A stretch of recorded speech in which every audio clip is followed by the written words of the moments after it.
This time we're going to be looking at Borderlands for the Xbox 360, published by Gearbox, and you can also get this on the PlayStation 3 and PC. Well, the story of Borderlands, not much there, but I guess it's something. But pretty much the whole idea is you pretty much are off planet or looking for treasure. Because the legends say on that planet of Pandora, it treasure, which is weapons of aliens and pretty much anything the heart desires. So you start out at either one of four classes on your venture to find such treasure.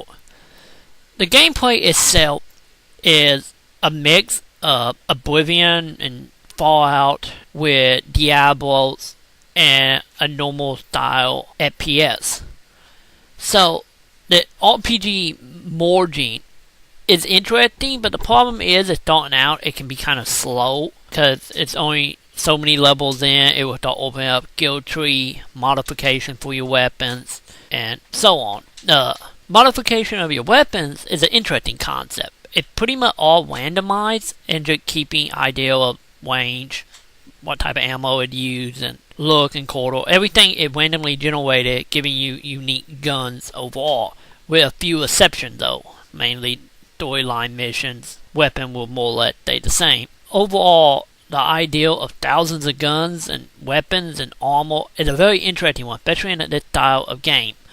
The game itself, it pretty much you get dropped off a bus, you meet a little flap trap, and of course you take missions from people in the town and later on people who are scattered all about in distant cities and whatnot. The way the missions are given out, it pretty much you walk up to a board, then a list of missions pop up, you pick what one you want, and you go on. As far as the NPCs are concerned, more or less, they just sit there. And you walk up to them, and they walk the that same way with a little voiceover toward in.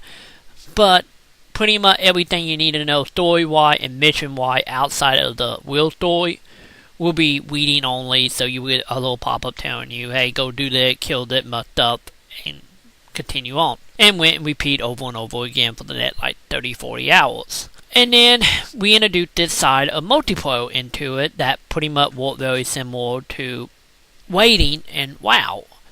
You pretty much team up with either from 3 to 4 of your friends, or 2-player and offline co-op, and you go on your merry way doing that same thing. The only thing is, if you're doing frequent co-op, the menus are not chained to work with you, so it's growing to be done and just mainly overall more irritating. If you're going to do that multiplayer, this is a game where you want to do it online. But overall, the co-op is not really that fun.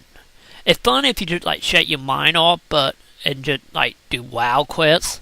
But if you want it working together to an overall goal, it's not really there without killing 10 animals for your boat. So you're into the whole WoW waiting side. You might actually enjoy the co-op, but overall, I personally didn't really enjoy it.